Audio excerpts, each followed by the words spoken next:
بسم اللہ الرحمن الرحیم الصلاۃ والسلام علیک یا رسول اللہ وعلی آلک واصحابک یا حبیب اللہ۔ آج جو بات میں آپ کے ساتھ شیئر کرنے جا رہا ہوں اس کے اندر ہمارے لیے بہت زیادہ عبرت ہے۔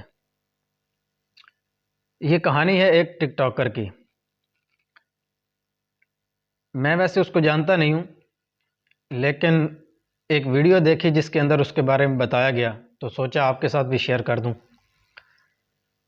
کہ ایک ٹک ٹاکر ہے، غالباً حسان عابد اس طرح کا اس کا نام ہے۔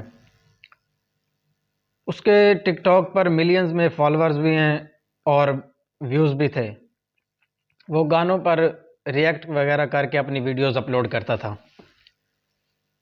چند دن پہلے اس نے اپنے سارے اکاؤنٹ ڈیلیٹ کر دیے اور اپنی انسٹاگرام سٹوری پہ یہ لگایا کہ جس جس کے پاس بھی میری ویڈیوز وغیرہ ہیں وہ بھی ڈیلیٹ کر دیں۔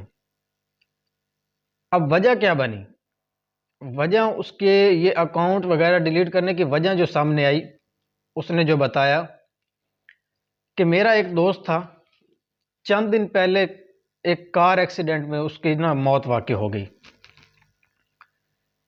اب وہ روزانہ مجھ کو خواب کے اندر ملتا اور بہت بری حالت میں ہوتا، مطلب اس کے منہ سے خون کے لوتھڑے نکل رہے ہوتے، اس کے ناک سے خون کے لوتھڑے نکل رہے ہوتے، یعنی کہ بہت اچھی حالت میں نہیں تھا۔ تو میں نے سوچا کہ کیا وجہ ہو سکتی ہے؟ یہ بندہ تو بہت اچھا تھا، اس کا اخلاق بھی اچھا تھا، ایسا وجہ کیا ہے کہ اس کے ساتھ یہ معاملہ ہو رہا ہے؟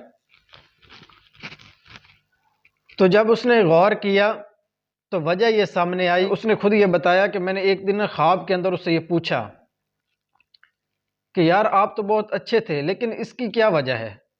تو اس نے یہ بتایا کہ میرے دوست نے میرے ساتھ یہ شیئر کیا ہے۔ اس نے کہا میوزک برادر میوزک، یہ الفاظ تھے اس کے کہ میرے بھائی یہ سب میرے ساتھ جو ہو رہا ہے یہ میوزک کی وجہ سے ہو رہا ہے۔ مختلف گانوں کی ویڈیوز وغیرہ جو تھی وہ شیئر کرتا تھا، مطلب وہ خود کوئی سنگر نہیں تھا، لیکن دوسرے لوگوں کے گانوں کی جو ویڈیوز تھی وہ ان کو آگے شیئر کرتا تھا۔ تو یوں سمجھ لے ایک طریقے سے وہ اس کے لیے گناہ جاریہ کا سبب بن گیا کہ وہ تو چلا گیا دنیا سے، لیکن اب ہوتا کیا تھا کہ جیسے بھی لوگ اس کی وہ ویڈیوز دیکھتے تھے، ان کو شیئر کرتے تھے، تو اس کا گناہ اسے بھی مل رہا ہوتا۔ تو اب اس نے یہ سوچ کر کہ یار موت تو اچانک آ ہی جانی ہے، نہ جانے کب آ جائے، تو اس نے اپنے تمام اکاؤنٹ وغیرہ ڈیلیٹ کر دیے اور لوگوں سے بھی یہ ریکویسٹ کی کہ ان کے پاس اگر ویڈیوز میری موجود ہیں تو وہ بھی ڈیلیٹ کر دیں۔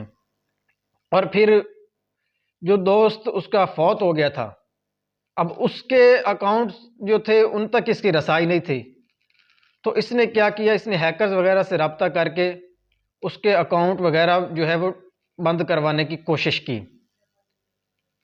اب یہ کہانی یہاں ختم نہیں ہوئی، ہم اپنے گریبان میں جھانک کے دیکھیں، ہمیں اپنے اوپر غور کرنا ہے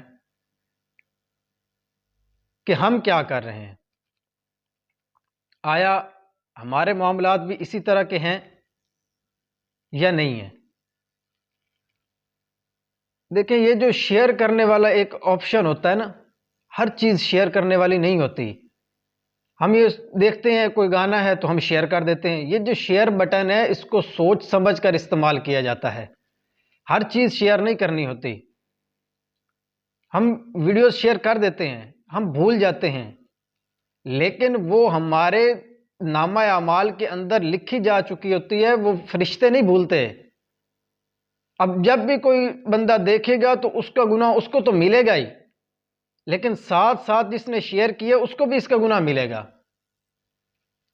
تو خدا را اپنے گریبان کے اندر جھانک کے دیکھیں کہ کیا ہمارا رویہ جو ہے اپنے ساتھ کیا ایسا ہے؟ یہ نہ ہو، اللہ نہ کرے کہ ہم دنیا سے چلے جائیں، موت تو کسی وقت بھی آنی ہے۔ ہم سنتے ہیں کہ فلاں بندہ یار ایک دن پہلے 2 دن پہلے مجھ سے ملا ہے، لیکن اچانک موت کے منہ میں چلا گیا۔ کیا ہوا؟ ہارٹ فیل ہو گیا، کیا ہوا؟ ایکسیڈنٹ ہو گیا۔ اس طرح کی ہم ہر روز سنتے رہتے ہیں، اور نوجوان جس کثرت سے جا رہے ہیں، تو ہمیں یہ غور کرنا ہے کہ ہمارے ساتھ بھی ایسا معاملہ ہو سکتا ہے۔ تو ایسا نہ ہو کہ ہم تو دنیا سے چلے جائیں لیکن بعد میں جو ہماری ویڈیوز ہیں، جو ہماری شیئر کی گئی چیزیں ہیں، وہ ہمارے لیے گناہ جاریہ کا سبب نہ بن جائیں۔ اب اسی طرح جو واٹس اپ سٹیٹس ہوتے ہیں ہمارے، ہم اس پہ مختلف گانے، مختلف چیزیں اپلوڈ کر رہے ہوتے ہیں۔ اب جو دیکھے گا اس کو گناہ ملنا تو ملنا ہی ہے، لیکن ہمارے شیئر کرنے کے سبب اس کو گناہ ملے گا، ساتھ میں ہمیں بھی گناہ ملے گا۔ تو اس لیے خدا را